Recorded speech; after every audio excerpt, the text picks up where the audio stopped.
Hello everyone. आज का topic हमारा सैम्पल क्वेश्चन पेपर सीबीएसई के है टर्म 1 के लिए, जो बहुत ही इंपॉर्टेंट है क्लास 10th के लिए। तो फिर हमारा एग्जामिनेशन जो आ रहा है, हमारा नवंबर के लास्ट में हमारा एग्जामिनेशन आ रहा है और दिसंबर में चलने वाला है।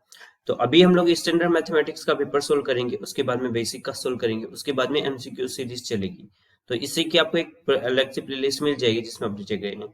40 मार्क्स का क्वेश्चन पेपर है हमारा और 90 मार्क्स हमें 90 मिनट्स हमें अवेलेबल है। तीन सेक्शन हमारे पास में है, section A, section B and section B. That is the pattern, question pattern के पेपर का पैटर्न कैसा होगा ये इसने रखा है। फर्स्ट सेक्शन में हमारे पास में 20 क्वेश्चंस हैं, सेकंड सेक्शन में हमारे पास में 20 क्वेश्चंस हैं, थर्ड सेक्शन में हमारे पास में 10 क्वेश्चन है। टोटल क्वेश्चंस हो गए हमारे पास में 50, right. Each one 16 question complete. First वाले में आपको 16 क्वेश्चंस अटेंड करने हैं, सेकंड वाले में 16 क्वेश्चंस और use based on case study. तो अटेम्प्ट एनी 8 आपको ऐड। केस स्टडी क्या मतलब इन द सेंस जिससे किसी ब्रिज पे कोई मूवमेंट हो रहा है, किसी पॉइंट्स के ड्यूरेशंस में मूवमेंट हो रहा है, तो आपको बोलेगा find the distance between these 2 points. तो ये केस स्टडी के क्वेश्चंस हैं और कोई नेगेटिव मार्किंग नहीं है, इसलिए आपको टेंशन लेने की जरूरत नहीं है, राइट। तो चलिए स्टार्ट करते हैं हम लोग। फर्स्ट सेक्शन ए में 20 क्वेश्चन है, 60 क्वेश्चन अटेंड करने हैं। तो देखिए फर्स्ट क्या है, find the ratio of the LCM HCF, the least composite number and the least prime number. Least composite number is 4 and least prime number is 2. So the LCM is equals to 4 and HCF is equals to 2. So the ratio of LCM upon HCF is equals to 4 by 2, which is equals to 2 upon 1. So the ratio is B option is right, to ratio 1. Next, find the value of the k for which the 5x plus 7 is equals to 3 and 15x plus 21y is equals to k coincide यानी many solutions की conditions हमारे पास में आ गई। तो many solution की condition क्या है, a1 upon a2 is equal to b1 upon b2 is equal to c1 upon c2, right? So using this only, a1 upon a2 is 5 upon 15 is equal to b1 7 upon 21 is equal to c1 3 upon k, right? Taking these two ratio 1 by 3, 1 by 3 is equal to 3 upon k. So the value of k is equals to 3 into 3, that the value of k is equals to 9. The option is A is right. बहुत ही easy paper है हमारे पास में। फिर हम लोग इसके बाद में हार्ड क्वेश्चंस कैसे सोल्व करें, ट्रिग्नोमेट्री की जो इंपॉर्टेंट क्वेश्चंस हैं वो भी हम लोग सोल्व करने वाले हैं। नेक्स्ट क्वेश्चन नंबर 3, ए गर्ल्स वॉक्स 200 मीटर टुवर्ड्स ईस्ट। तो आप डायरेक्शंस बना लीजिए यहाँ पे, north south east west, right. East इसको ले लीजिए, वेस्ट इसको, आपको कोई इतना खास फर्क नहीं पड़ेगा। देखिए 200 टुवर्ड्स द ईस्ट, मान लीजिए टुवर्ड्स द ईस्ट इधर है, तो ये मान लीजिए 200 है उसका, राइट, मीटर।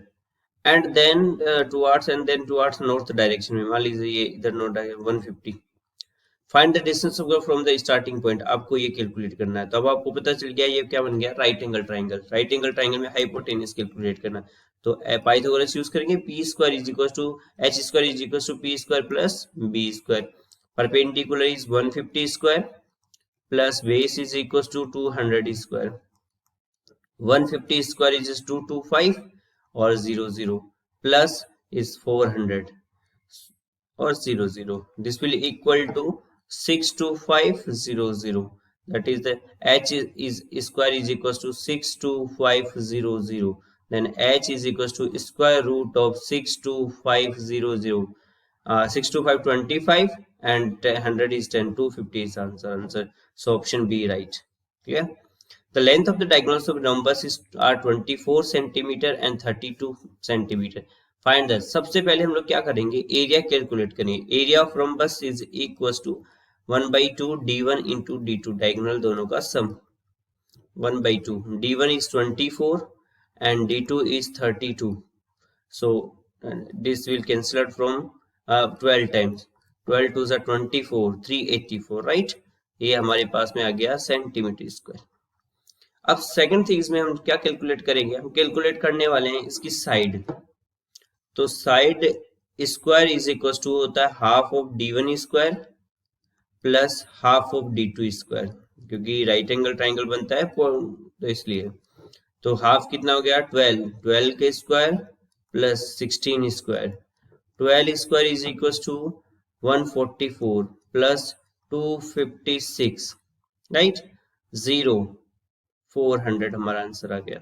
ये हो गई side is equal to 400 root में, तो साइड इज इक्वल टू हमारे पास में आ गया 20, राइट। अब हमें निकालना है area of rhombus. Area of rhombus का एक फॉर्मूला और होता है, क्या फॉर्मूला होता है? बेस इनटू हाइट या altitude, height in the sense altitude. Area कितना है 384, बेस इसका साइड होगा, साइड कितना है 20 और हाइट हमें नहीं पता h। तो जो एल्टीट्यूड हमें कैलकुलेट करना है 384 अपॉन 20, ये हो गया हमारे पास में 192 upon 10, that is equal to 19.2 centimetre इस रोम्बस की हाइट आ जाएगी। नेक्स्ट क्वेश्चन देखिए।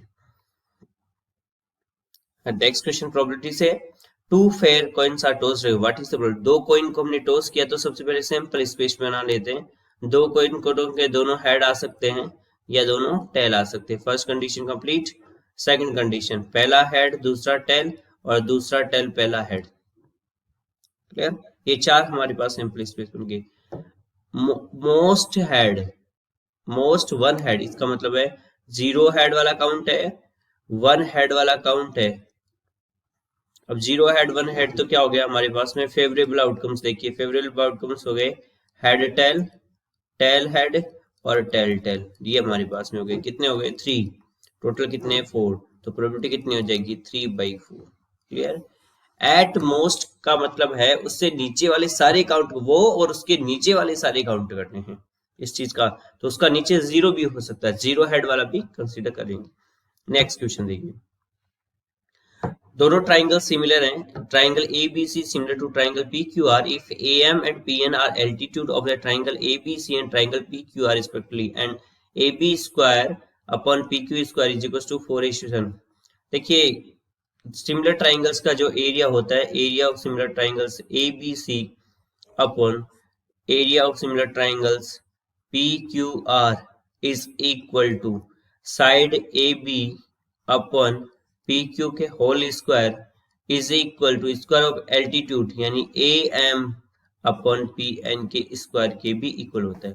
AB अपॉन PQ हमें दे रखा है 4 स्क्वायर दे रखा है, right, is equal to AM upon PN square. Square हटाएंगे तो रूट लगेगा, so the value of AM upon PN is equal to square root कितना हो गया 2/3। 2/3 हमारा कौन सा ऑप्शन है? डी ऑप्शन हमारा राइट। नेक्स्ट क्वेश्चन ट्रिग्नोमेट्रिक से क्वेश्चन हमारा, if 2 sin square beta minus cos square beta is equal to 2 then beta is equal to, beta की वैल्यू क्या आएगी? तो देखिए 2 sin स्क्वायर बीटा माइनस, इसको हमने कन्वर्ट कर दिया 1 माइनस साइन स्क्वायर बीटा में is equal to 2 sin square beta minus 1 minus plus बन जाएगा sine square beta is equal to 2, right. तो हमारे पास बन गया 2 and 3 sin square beta, 3 sin square beta is equal to 2 + 1 is equal to 3। तो sine square beta is equal to 1, so sine beta is equal to 1। 1 किसकी value होती है? Sign 90 की वैल्यू हमारी 1 होती है, तो beta is equal to 90 degree. ये हमारा आंसर आ जाएगा, तबकि बी आंसर है और बी आंसर करेक्ट है। Next, prime factorization denoted of the rational numbers with the decimal. ये टर्मिनेटिंग नंबर है और हमें पता है टर्मिनेटिंग नंबर का जो 2 और 5 होता है, राइट। जैसे हमारे लिखा 4/25, राइट, तो इसको लिख सकते हैं 4 और 25 क्या होता है 5 स्क्वायर। इसको हम लोग 2⁻² से मल्टीप्लाई कर सकते हैं 2⁻² से। तो ये देखिए अगेन क्या बन गया 2 स्क्वायर 4 16, 4 4 16 और नीचे बन गया 5 2 10, 10 का स्क्वायर हो गया 100, तो आंसर आ गया 0.16। तो जब भी डेसिमल एक्सपेंशन होता है तो हम लोग उसको 2⁻³ एंड 3⁵ में कन्वर्ट करते हैं। Thank you so much. ये हमारा फर्स्ट पार्ट था, ऐसे पार्ट्स हमारे चलते रहेंगे। Thank you so much.